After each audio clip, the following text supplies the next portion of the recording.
Bonsoir à tous, bienvenue dans le journal. Au sommaire ce soir, un tour de tourisme à la ferme agro-pastorale et maraîchage biologique. Construite sur 13 hectares, Famabio est une excellente destination pour faire de la randonnée. Le site est aussi utilisé pour plusieurs autres activités. Hors de chez nous, le vice-président du Malawi, Solos Klaus Chilima, a été arrêté hier vendredi dans une affaire de corruption. L'agence anticorruption du pays affirme qu'avec plusieurs hauts fonctionnaires, il a accepté de l'argent d'une compagnie britannique en échange de contrats gouvernementaux. Voilà pour le sommaire. Bienvenue dans le journal. Ouvrons tout de suite la rubrique de ce samedi.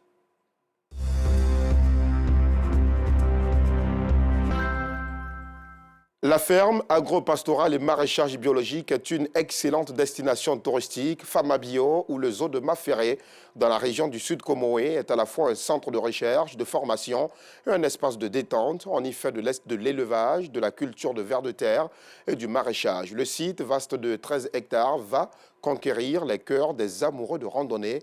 Ne vous en faites pas, ce n'est pas si loin d'Abidjan, 1h30 de route et vous y êtes. Bintou Pekele. Un mini-zoo à l'entrée de la ferme agro-pastorale et du maraîchage biologique Famabio.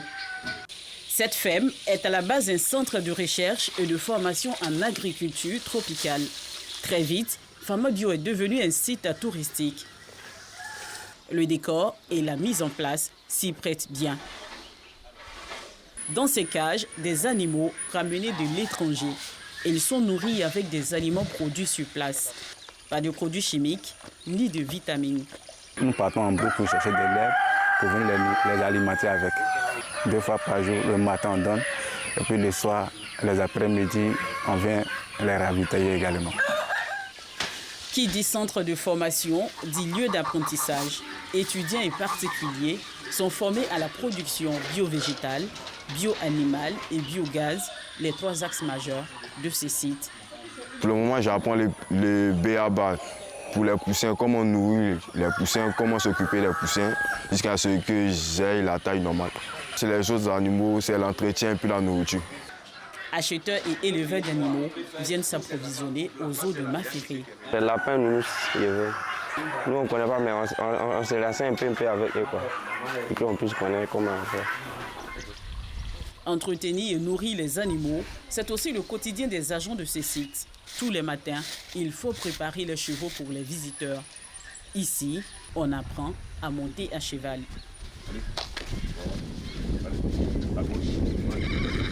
Actuellement, nous avons 6 chevaux. Ouais, on a 3 juments et 3 étalons. Mes chevaux sont capables de faire des courses, ouais, des sauts. Je les ai dressés en sorte que les enfants peuvent s'approcher, les personnes âgées peuvent s'approcher sans problème. Les expériences sont multiples à Famabio, notamment la lombriculture ou la culture de vers de terre. Il faut faire la confection des planches. Et après la confection des planches, on va prendre tout ce qui est déchets des chevaux, des feuilles mortes, des feuilles fraîches, avec le reste des aliments, des peaux de bananes et autres, pour faire un labour, enfouir ça dans le sol. Et après ça, on prend les pailles de riz pour bien fermer. Et 2 semaines après, on va découvrir tout ce qui est vers de terre que nous sommes en train de sortir. Et chaque ver de terre donne naissance à son tour à 7 bébés. Cette reproduction rapide permet de nourrir les poissons avec des vers de terre composés à 70% de protéines. Nous avons que des capes de souche brésilienne que nous sommes en train de grossir. On a des poissons qui ont déjà 370 grammes. En donnant les vers de terre, les granulés fabriqués par nous-mêmes, ça va faire déjà 2 qualités d'aliments en plus des nénuphars, ça fait 3 qualités d'aliments. Au lieu d'attendre 6 mois avant de les libérer, de les vendre, nous, on va sur 4 mois pour les vendre. Et à 4 mois, ils ont les 500 grammes. Dans cet autre étang, l'heure est à la pêche pour la vente de poissons. Derrière tout ce dispositif se trouve Dexter Kofi, promoteur du site. Il offre aux visiteurs la chance d'apprendre et de se divertir sur le même site. La motivation est partie d'un déclic où nous avons des étudiants qui, après avoir fini leur formation en BTS, étaient obligés de sortir de la Côte d'Ivoire pour aller jusqu'au Bénin, parce qu'en Côte d'Ivoire, il n'existait pas encore ce creuset-là, où sur le même site, tu peux faire la production végétale, la production animale et le biogaz. Donc il fallait mettre en place un modèle économique qui allait permettre de faire rentrer de l'argent, et ce flux généré va permettre d'acquérir des unités de production. D'où l'idée de mettre un jour un parc zoologique à l'intérieur du centre. Et Dexter a tout créé sur ce site, même les cours d'eau. À l'origine, il n'y a pas d'eau, des rivières qui traversent notre site. Il n'y a pas de lac, il n'y a pas de lagune. Tout ce que vous voyez ici comme eau a été monté de toutes pièces. À partir de toutes les montagnes que vous êtes là, on a fait des tranchées dans les montagnes et on a drainé l'eau dans un endroit bien spécifique que nous a pris pratiquement un mois pour creuser. On a du 90 mètres sur 80 mètres avec 4 mètres de profondeur pratiquement. On a la production des vers de terre qu'on fait avec des poulets qui sont sur étang. Ils font des déjections. Les déjections des animaux sont utilisées pour nourrir les poissons. Les poissons aussi faisant des déjections dans l'eau, l'eau enrichie. Et nous récupérons l'eau par derrière pour faire la riziculture et le maraîchage dans un circuit fermé. Et le résultat des circuits fermés est bien visible. 8 tonnes de riz récoltées sur un demi-hectare sont transformées et consommées sur place. Ici, tout est bio. Du maïs, des plants de bananes et de manioc sont en croissance, des arbres fruitiers en expérience. Le site offre également des aires de jeu avec un terrain de football. Et tout cela attire du monde. Loin du bruit de la ville, les visiteurs profitent du calme de la nature. Une centaine de kilomètres, 110 kilomètres environ. Voilà, donc on a fait la route pour se retrouver là. Et puis bon, on n'est pas déçus. Nous avons reçu environ 50 à 60 personnes pour le week-end. Certaines familles viendront pour faire les fêtes avec nous, d'autres avec leurs enfants. Et donc c'est une période très faste. Et déjà, nous nous préparons. Et les touristes tombent sous le charme du site. On vient de France. Et on finit notre séjour à Mafera avec cette belle visite au niveau de ce zoo. J'y reviendrai avec un peu plus de personnes et j'en parlerai. Parce que des centres comme ça, dans une région comme ça, en tant que touriste, on ne s'y attend pas du tout. Pendant que les acteurs du cinéma se trouvent un lieu de tournage. Je suis en tournage de la série Les Plus de la Vie. Ça sera la concession d'un riche milliardaire. Il aura beaucoup de scènes à faire un peu partout ici. En tout cas, quand ça sera prêt, vous le verrez certainement. C'est notre façon à nous de vendre la destination Côte d'Ivoire également, en fait. La ferme agro-pastorale et du maraîchage biologique, dit Famabio, située à Maféré dans la région du Sud Comoé, offre des séjours pour mieux apprendre. Une randonnée dans la forêt sur le site de 13 hectares, une piscine naturelle qui ne désemplit pas. Et quand il fait nuit à Famabio, la nature règne en maître. L'orchestre animalier s'impose et la végétation sourit. Il faut croire quand on vous dit que la Côte d'Ivoire est une très belle nation. Merci beaucoup Bintou Pekele pour ce reportage. L'artiste Zoglo Sombil s'est produit hier à l'esplanade du Palais de la Culture de Treichville. Un concert annonciateur de son nouvel album intitulé Impérial. Ses fans sont sortis nombreux ce vendredi pour reprendre en chœur avec l'artiste ses titres les plus connus. Certains ont rendu hommage à un pionnier de la musique Zoglo, une identité culturelle de la Côte d'Ivoire. Abdulaziz Guira, Nou Sangaré, Clément Boko. Entrée principale du Palais de la Culture de Treichville ce vendredi 25 novembre. C'est la course au ticket. Personne ne veut se faire compter la grande messe de la musique Zouglou. Moi, j'ai payé ticket, mais je suis rentré, on a dit que ça passe pas. Ils m'ont vendu faux ticket. Donc on est venu repayer encore, tellement qu'on aime le gars. On est là pour lui, on avait fait les shows. À l'intérieur, sur l'esplanade du palais, ce sont des fans impatients de voir leur artiste sur scène que nous retrouvons. Je suis vraiment très heureux, c'est ma première fois de venir au concert de Sombil. Vraiment, c'est magnifique. Il faut venir le soutenir, en fait. Sombil fait partie de ceux qu'on appelle les doyas du Zouglou. Le Zouglou est la musique qui caractérise la culture donc ivoirienne. Alors, venez apporter notre soutien à un doya de cette musique et je pense que ça s'inscrit dans une logique. Il est 21h lorsque Sombil fait son entrée sur scène devant une foule en liesse. Une nouvelle page de l'histoire s'écrit pour cet artiste qui comptabilise plus de 28 ans de carrière à son actif. Ça fait plaisir, on est très heureux de les avoir avec nous. Il y a une grosse fierté d'avoir pu réunir tout ce monde malgré les difficultés. Voilà, ça veut dire que la musique ivoirienne compte, ça veut dire qu'il y a des artistes ivoiriens qui comptent. Quelles que soient les difficultés, il faut y croire. Nombreux sont ceux qui ont effectué le déplacement pour apporter leur soutien à celui qui figure parmi les pionniers de la musique zouglou en Côte d'Ivoire. Bon, Soumbil, c'est un grand frère, c'est quelqu'un qui nous a beaucoup inspiré dans la musique. Et il ne peut pas avoir un événement de tel que nous, on ne soit pas là en fait. On est venu lui apporter notre soutien. C'est l'un des artistes les plus complets de la Côte d'Ivoire parce que la musique, c'est une autre dimension. Il instruit, il sensibilise. Et puis il éduque quand même les masses. Et je pense que c'est un artiste qui mérite d'être encouragé. Ce concert est aussi pour Soumbil une énième occasion de faire revisiter son énorme répertoire musical. Un réel plaisir pour ses fans qui, à travers des pas de danse, ont montré leur satisfaction. Et ces mélomanes comme nous, Sangaré, n'ont pas du tout été déçus de sa prestation. En tout cas, très bonne chance dans la carrière, la suite de la carrière de l'excellent Soumbil. En littérature, les lauréats du concours de culture littéraire des écoles sont connus. Les élèves issus de 5 établissements scolaires ont été soumis à des exercices purement littéraires, un véritable spectacle du beau dire et du bien dire au lycée Sainte-Marie de Cocody. C'était mercredi dernier, à sa 14e édition. Ce concours a pour but de développer la passion pour la littérature africaine d'expression francophone. Yacouba Koulibaly. Pour avoir le prix Ivoire de littérature africaine d'expression francophone en 2022, il fallait prouver son niveau de culture littéraire. Ces élèves, issus du secondaire et de 5 établissements primaires, ont réussi à se démarquer du lot. Ils nous livrent les expériences vécues à la compétition cette année. Ça a été un coup de chance parce que je ne faisais rien, j'ai traîné dans la classe et puis le professeur de français m'a demandé si je voulais participer à un concours.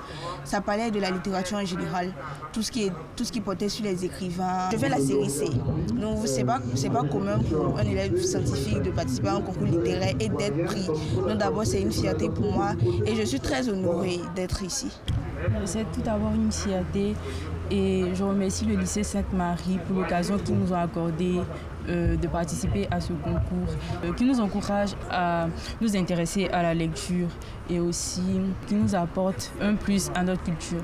Une initiative encouragée par enseignants et éducateurs venus soutenir les lauréats. Ce genre d'activité devait être pérennisé parce que c'est une manière de participer à la sensibilisation à la lecture. On le sait aujourd'hui, le niveau est de plus en plus bas et nos élèves lisent de moins en moins. Une très belle initiative, on salue toujours parce que c'est ici ce que nous faisons, nous encourageons la lecture et donc ça vient à point nommé et nous profitons de l'occasion pour lancer encore un appel à nos élèves de s'adonner à la lecture. Parce que quand on va à l'école, on dit on s'en va apprendre à lire et à écrire. Donc la lecture précède l'écriture. Une occasion pour l'association Aquabaculture, organisatrice principale, d'expliquer l'intérêt de ce concours pour les apprenants. On essaie de les mettre en situation de devoir et pour créer en fait une saine émulation, pour en fait les inciter à lire davantage, à s'intéresser aux livres et à la lecture et à se dire que finalement tout compte fait.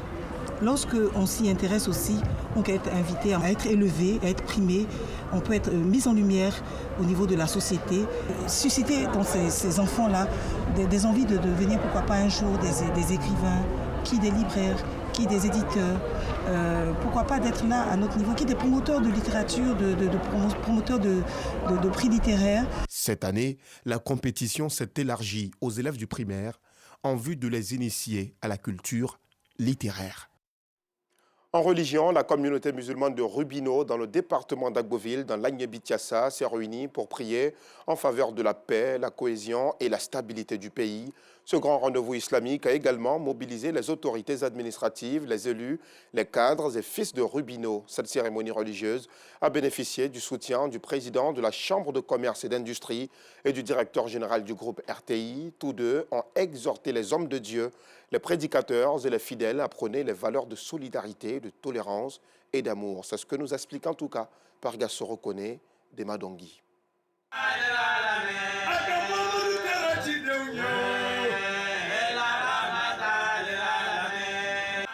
Rubino, dans le département d'Agboville, région de l'Agnébitiassa.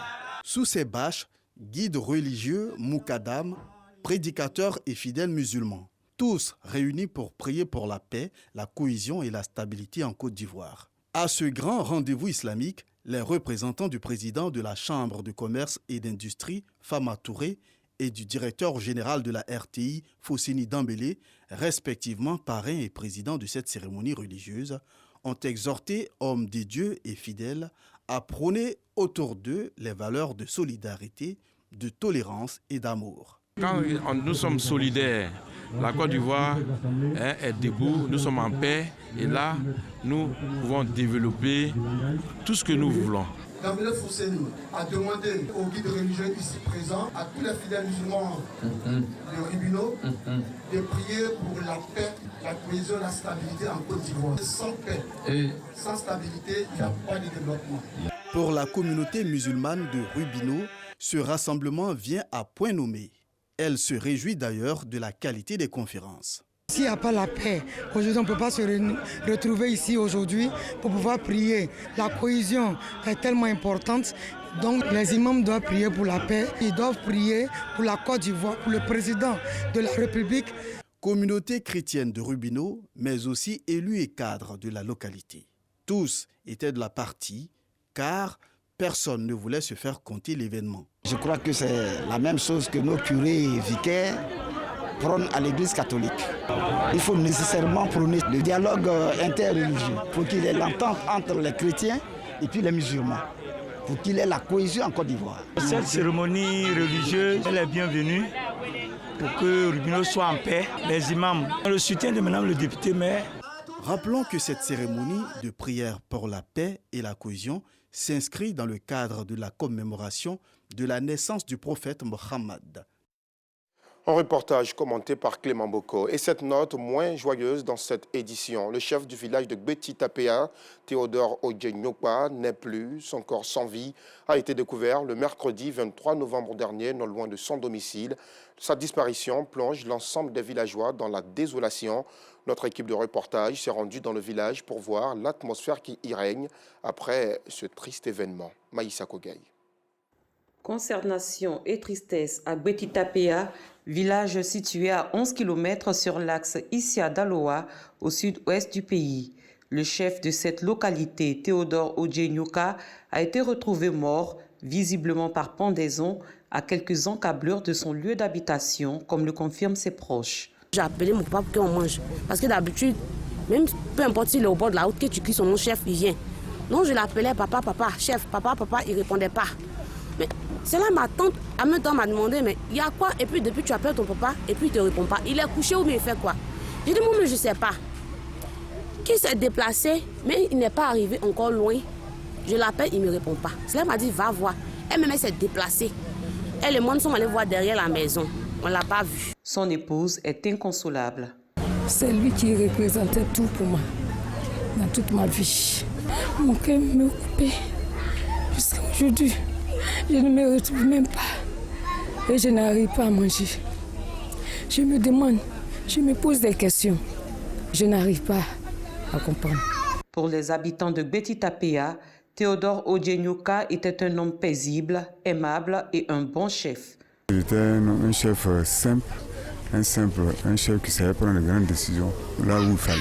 Pour l'heure, la cause et les circonstances du drame ne sont pas élucidées. Des enquêtes sont en cours pour faire la lumière sur cette tragédie. Théodore Odjenyokpa, âgé de 74 ans, présida aux destinées de Gbeti-Tapéa depuis 2008. Il laisse derrière lui 3 enfants, ainsi que les habitants de Gbeti-Tapéa qui continuent de le pleurer. Tous nos encouragements, tout naturellement, aux habitants de ce village. En politique, Charles Blé Goudé est rentré aujourd'hui en Côte d'Ivoire après 9 années passées à la haie. L'ex-leader de la Galaxie patriotique n'a fait aucun discours. Une fête pour célébrer son retour a cependant été organisée dans la commune de Yopougon. Hors de chez nous, l'élection présidentielle en République démocratique du Congo est fixée au 20 décembre 2023. Le président de la Commission électorale nationale indépendante a dévoilé le calendrier ce samedi. Denis Kadima précise que cette élection sera couplée aux législatives ainsi qu'aux élections des députés provinciaux et des conseillers communaux. L'enrôlement des électeurs commencera dans un mois, du 24 décembre prochain au 23 janvier 2023, pour les provinces de l'ouest du pays. Les électeurs des provinces de l'Est en proie à des violences seront, eux, identifiés et enrôlé en dernier, soit du 16 février au 17 mars 2023. Le vice-président du Malawi, nous vous le disions en titre, a été arrêté hier vendredi dans une affaire de corruption. L'agence anticorruption du pays affirme qu'avec plusieurs hauts fonctionnaires, il a accepté de l'argent d'une compagnie britannique en échange de contrats gouvernementaux. Toujours selon l'agence, il aurait perçu exactement 280 000 $ américains. Cependant, Solos Klaus Chilima, puisque c'est de lui qu'il s'agit, a été libéré sous caution. C'est la fin de cette édition. Merci de l'avoir suivi. Profitez amplement de votre week-end, privilégiant surtout le repos. On se retrouve demain soir. Merci aux équipes techniques et de rédaction. Très bonne soirée.